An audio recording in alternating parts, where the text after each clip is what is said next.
Forex Hispana presenta en vivo y en directo el punto de encuentro, el punto donde tú te sumas.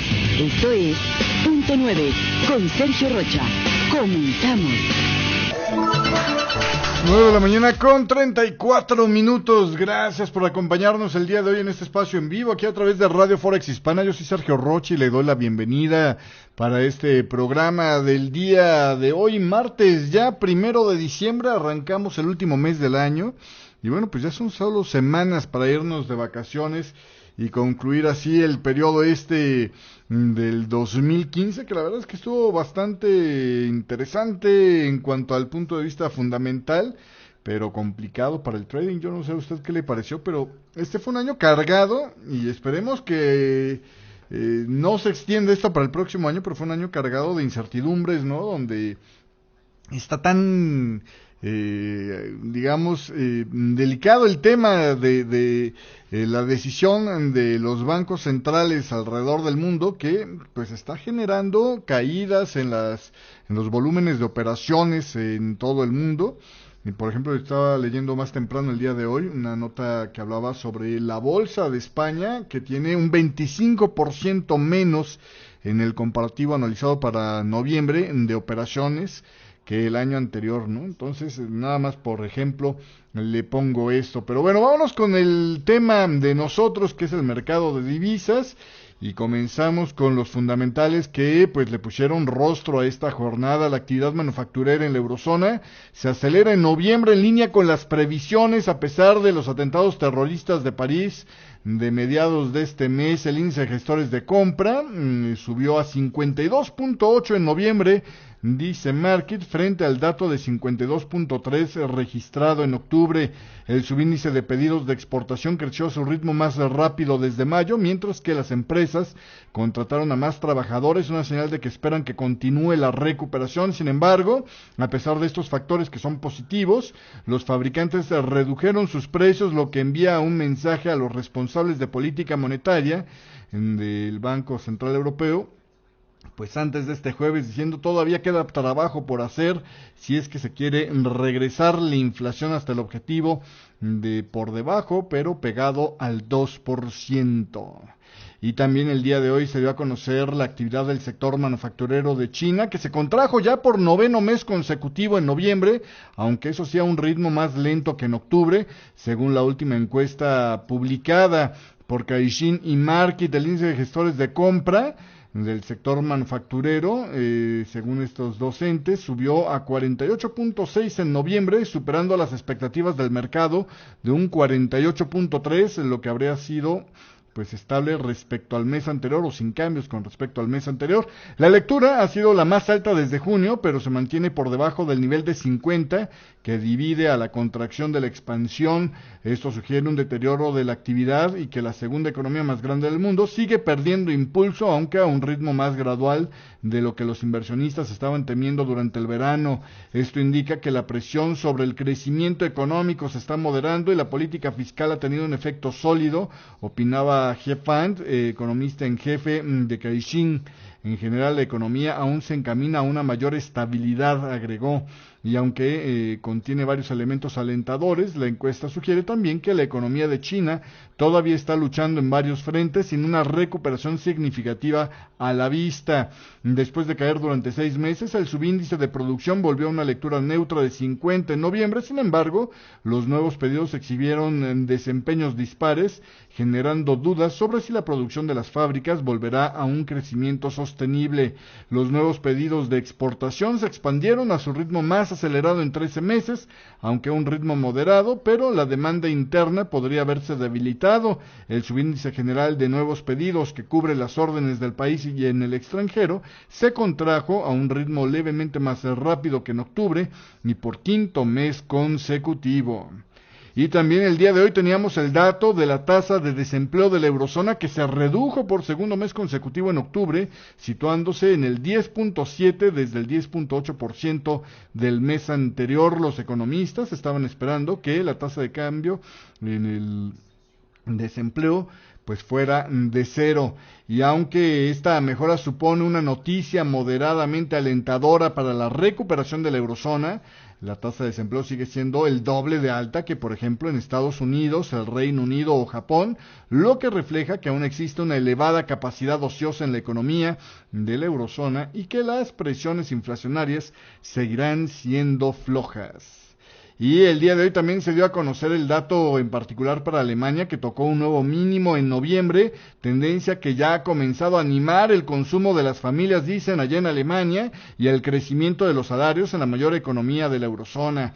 La Agencia de Empleo de Alemania dijo este martes que las peticiones de ayuda por desempleo habrían bajado en 13,000 puestos en noviembre respecto al mes anterior, ajustado a efectos de calendario, y la tasa de desempleo se redujo al 6.3% desde el 6.4% de octubre, tocando así su mínimo histórico.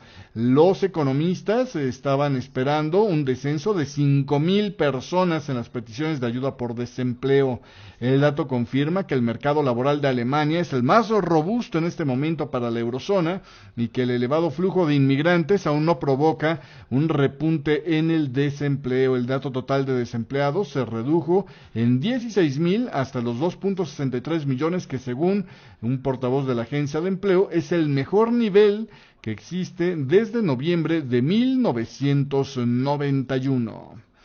Y son ya en este momento las 9 de la mañana con 40 minutos. Nos vamos a ir a un corte comercial, no sin antes decirle del PMI del sector manufacturero para el Reino Unido. Este índice de gestores de compra del Reino Unido cayó más allá de lo esperado, aumentando las señales que hablan de una reducción en la velocidad de la economía británica. El PMI publicado por Markit y la CIPS para el mes de noviembre baja 52.7 desde el 55.2 de octubre, el cual a su vez había representado un decline desde el 55.5 de la previa. A pesar de la desaceleración, el índice de gestores de compra para el sector manufacturero sigue estando cómodamente dentro del rango de expansión al estar claramente arriba del nivel de los 50. Los analistas para esta vez estaban contemplando una reducción no tan amplia de quedar en 53.6 para el dato de noviembre, 52.7. Sorprende el mercado el día de hoy este dato del índice de gestores del sector manufacturero. Ahora, aquí en el Reino Unido lo que más pesa es el sector de servicios, y este será, vamos a ver el definitivo, ¿no? Cómo queda precisamente más adelante en esta misma semana. Y vámonos a un corte comercial, 9 de la mañana con 41 minutos. Te cuento nada más las cifras del mercado para esta jornada. En Europa están con un mercado mixto. El Eurostock 50 pierde el 0.13%. El FTSE 100 de Inglaterra, alentado mayormente por el tema de los bancos y que este índice de gestores de compra manufacturero no logró opacar, está ganando 0.64%. Está en 6,396.50. De regreso en el próximo bloque te platico por qué es que el FTSE 100 está ganando. El DAX Industrial de Alemania está perdiendo el 0.42%, está en las 11,334 unidades. El CAC 40 de Francia pierde el 0.34%, cotiza en las 4,940 unidades, mientras que el IBEX 35 gana 0.37% y se coloca en las 10,424 unidades. En la apertura de mercados americanos, el Dow Jones está ganando fuerte, 0.66%, luego de un cierre bastante malillo el día de ayer. Hoy gana 0.66%, compensa las pérdidas del día de ayer, por cierto, y cotiza en los 17,836 puntos. El Standard & Poor's 500 aumenta 0.65% y cotiza en las 2,093 unidades, mientras que el Nasdaq está en ganancias de un 0.52% para esta jornada, en los 5,135, casi 136 unidades el día de hoy. Para la sesión asiática, ganancias en todas las acciones que revisamos aquí. Nikkei 225 de Tokio gana 1.34%, el Shanghai Composite está ganando el 0.32% el día de hoy, terminó en las 3,456 unidades, el Nikkei en las 20,012 unidades, y el Hansen de Hong Kong termina este martes en las 22,382 unidades, una ganancia fuerte del 1.75% para el Hansen de Hong Kong. Así las cosas en esta mañana del día de hoy. Corte comercial, yo regreso enseguida, estás escuchando a Punto 9. Punto 9. Lo hacemos juntos.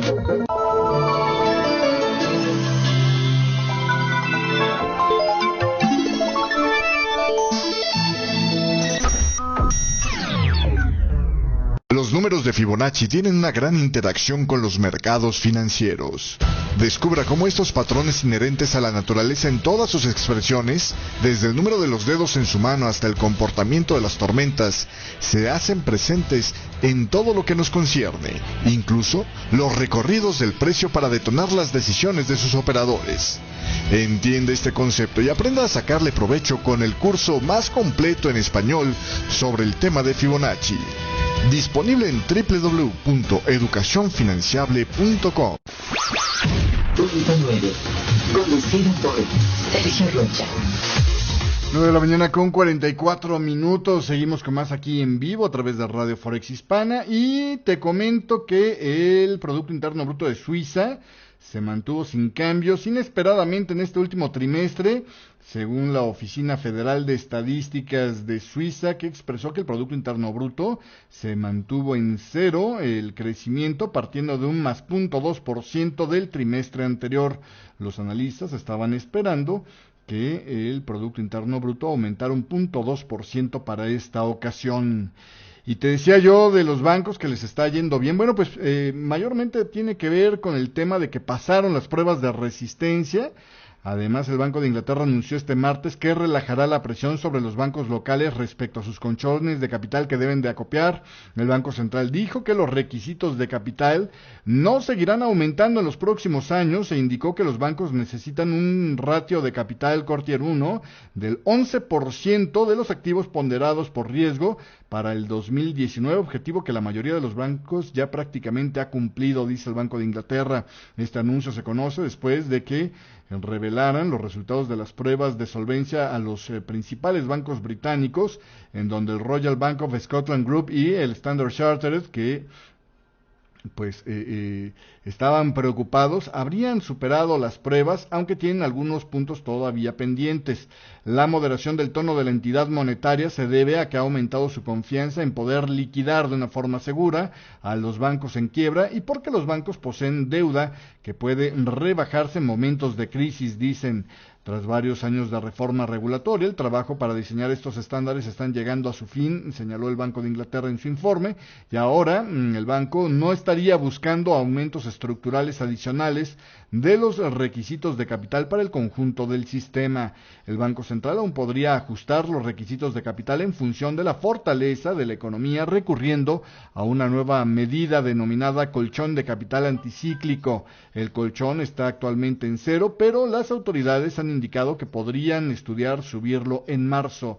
Las pruebas de solvencia reflejaron un hipotético escenario en donde se concentrarían las economías de China y la eurozona en una contracción, con un desplome del precio de las materias primas y una situación en la que los bancos tuvieran que responder a un impago de varios socios comerciales relevantes.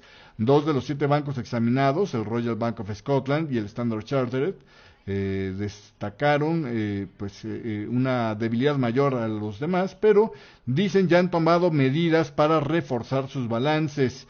7 bancos británicos tenían que mantener un ratio Core Tier 1 en el capital y los activos ponderados por riesgo de un 4.5% para superar las pruebas, pero también fueron evaluados individualmente. Los bancos que no han superado dicho umbral tendrán que ampliar el capital o reducir sus balances.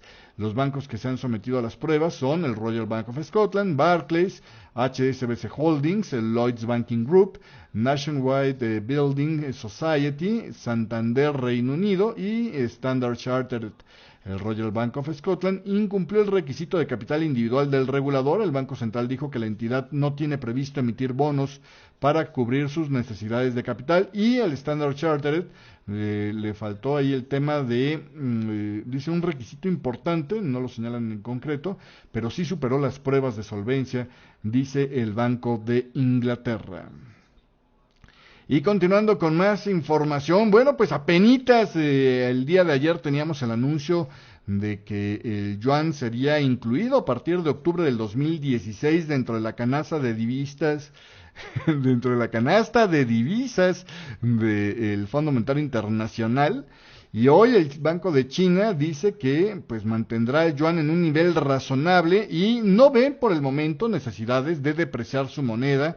Esto lo señalaba este martes el vicegobernador del Banco del Pueblo de China, Yi Gang. Sus comentarios se producen después de que el Fondo Monetario Internacional decidiera este lunes, añadir al yuan dentro de esta canasta de divisas, lo que podría permitir una devaluación de su moneda. En declaraciones durante una rueda de prensa este martes, Yi dijo que el Banco Central no tenía motivos para depreciar, aludiendo a la fortaleza económica de China y a las amplias reservas de divisas extranjeras que tiene este país. Si el temor es que el renminbi se deprecie con fuerza luego de su inclusión en los requisitos de reserva del Fondo Monetario Internacional, dice, no vemos necesidad de esto. Yi explicó que el objetivo de China a largo plazo es que el Banco Central deje de intervenir en el mercado de divisas para controlar el valor del yuan. Por ahora, el Banco Central seguirá interviniendo, pero solo para frenar fluctuaciones, dicen, excesivas. El vicegobernador también explicó que el proceso será gradual y que es importante mantener el yuan en un nivel razonable y equilibrado, aunque no quiso concretar cuál es ese nivel, debido a que dice que esto vendrá determinado por las fuerzas del mercado. Y continuando con más información, la Reserva Federal adoptó este lunes una norma que reduce su flexibilidad para crear programas de crédito en tiempos de crisis, en un intento por calmar los temores del Capitolio sobre los amplios poderes que tiene el Banco Central para inyectar dinero en el sistema financiero. La norma fue requerida por la Ley de Reforma Financiera Dodd-Frank en el 2010, indica que la Reserva Federal debería de limitar los créditos de emergencia a programas generales en vez de un grupo selecto de instituciones. La Reserva Federal también tendrá que excluir de los préstamos a entidades insolventes y exigir suficientes garantías para proteger a los contribuyentes. Muchos parlamentarios han dicho que la Reserva Federal actuó con demasiada poca restricción mientras trataba de mantener a flote los grandes bancos y otras firmas durante la crisis financiera del 2008. La Reserva Federal había propuesto una versión anterior de norma que varios diputados consideraron inadecuada. La versión más estricta aprobada este lunes pretende tranquilizar precisamente estas preocupaciones. Hemos recibido comentarios útiles y constructivos de muchas fuentes sobre una norma para aplicar estas provisiones de la ley Dodd-Frank, señaló Janet Yellen en un comunicado. En respuesta a estos comentarios, hemos realizado cambios significativos a la norma propuesta para garantizar que nuestra norma se aplique de una manera que se ajuste a el intento del Congreso y de la ley Dodd-Frank. La norma requerirá, entre otras cosas, que cada nuevo programa de crédito de la Reserva Federal se diseñe con un enfoque suficientemente amplio para que al menos 5 posibles receptores puedan participar. Esto contrasta con algunos de los esfuerzos de la Fed durante la crisis que se hicieron a medida de firmas individuales. Según esta regla, la Fed solo podrá emplear su autoridad para conceder préstamos de emergencia al objeto de proporcionar ayuda a un mercado o un sector entero de la economía y no a compañías en concreto u otros receptores. Esto significa que la Reserva Federal ya no podrá prestar dinero para apoyar a una empresa en particular con problemas o para evitar su quiebra, dice Yellen, tal y como se hizo con los créditos, por ejemplo, a Bear Stearns o a AIG durante la crisis financiera entre 2007 y 2009. Bueno, ahí habría que ponerle un cortapisas porque, por ejemplo, en el caso de AIG, recuerde usted que sí se diseñó un programa en concreto para él, pero es porque AIG era el que estaba vendiendo los credit default swaps de la mayoría de los participantes en el mercado en Estados Unidos, en precisamente ese mercado de CDOs que estaba, pero sí volando con ganas, ¿no? Entonces, si el que respaldaba, digamos, esa deuda desaparecía, realmente podría llegar a haber habido un problema sistémico. Entonces, ahí, aunque habían hecho un programa en especial para AIG, en realidad la visión no era por AIG, el problema no era que quebrara AIG, sino todos los que podían irse a la quiebra por la falta de respaldo en estos seguros contra impago que había gestionado AIG de manera bastante irresponsable, por cierto. Y vámonos a un corte comercial y de regreso le platicaré las pérdidas del fondo de pensiones más grande del mundo. totaliza 64,000 millones, para que usted no se sienta mal por si no le fue bien este mes. Y también el ministro de Petróleo de Arabia Saudita dice: decidiremos qué hacer luego de escuchar a otros miembros de la OPEP. Además, el gobierno de Alemania aprueba una misión contra el Estado Islámico en Siria. Todo esto y más de regreso en el próximo bloque de Punto 9. Punto 9. Lo hacemos juntos.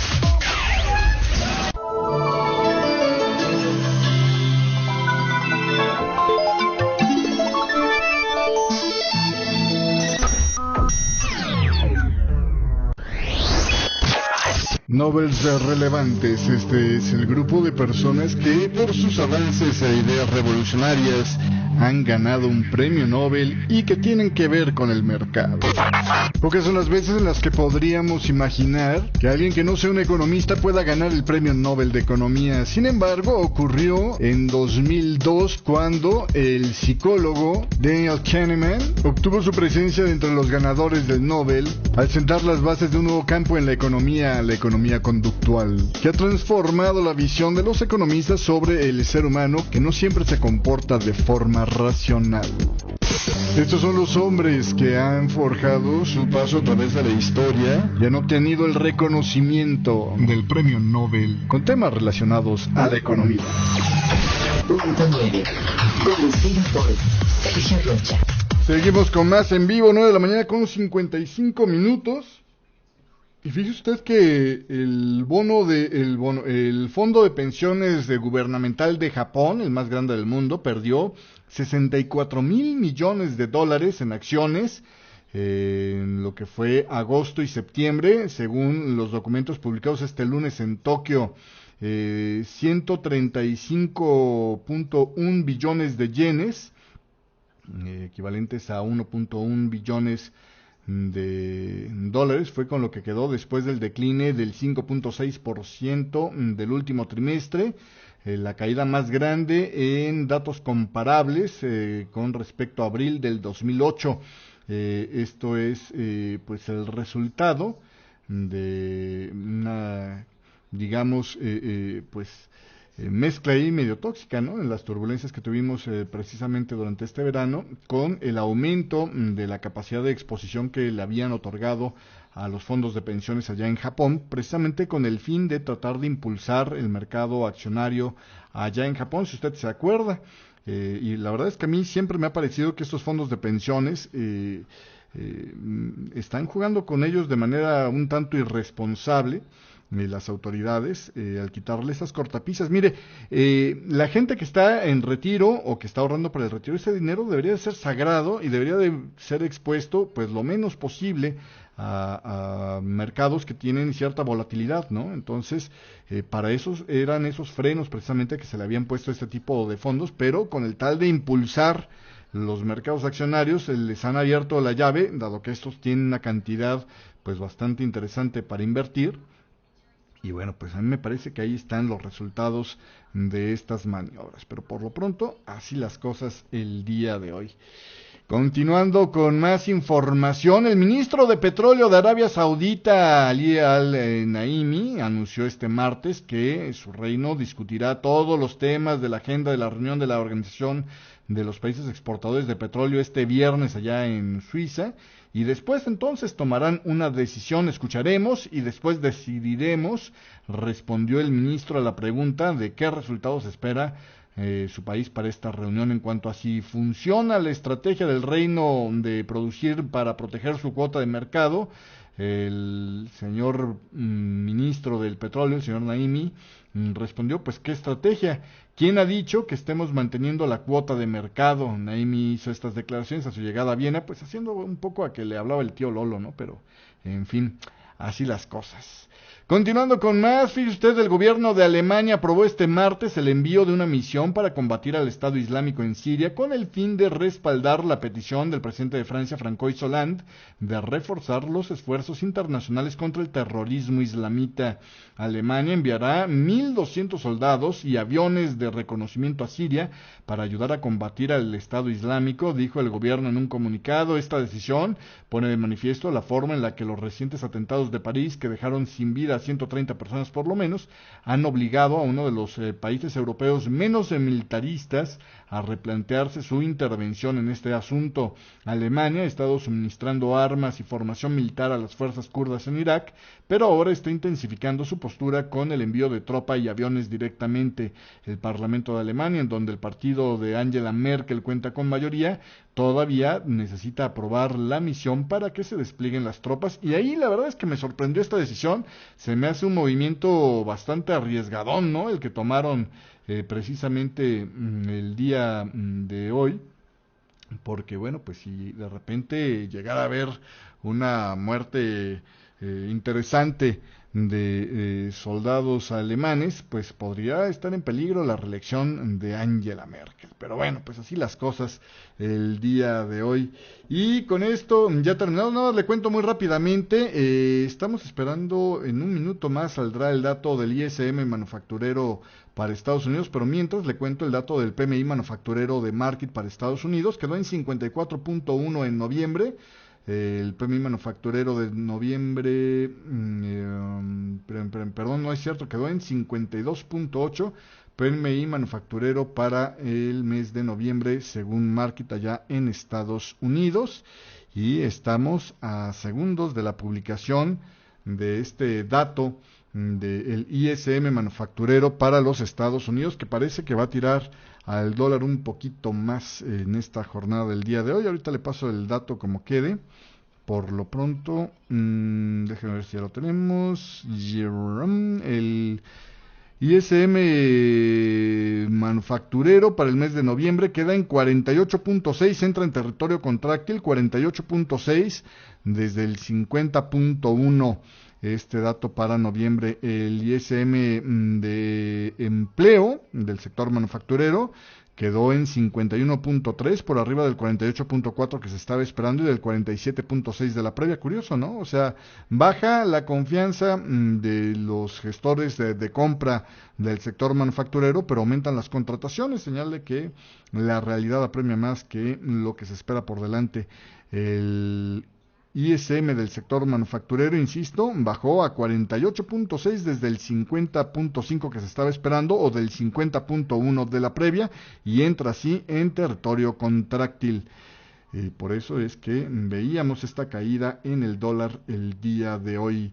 Con esto terminamos, gracias por la compañía, lo espero yo el día de mañana, si me está escuchando una versión grabada aquí a través de YouTube, y si me escucha en vivo, quédese con nosotros en un rato más la charla del día de hoy. Vamos a estar hablando de un ajuste que hizo TradingView sobre su plataforma para poder pues buscar en la base de datos de Quandl con mucho mayor facilidad ahora los datos fundamentales para sus análisis. En un rato más le tengo este video. Por lo pronto hasta aquí llegamos con punto 9. Gracias, nos vemos mañana. No es posible detener el tiempo. Hasta aquí con punto 9. Conducido por Sergio Rocha. Gracias. Radio Forex Hispana presentó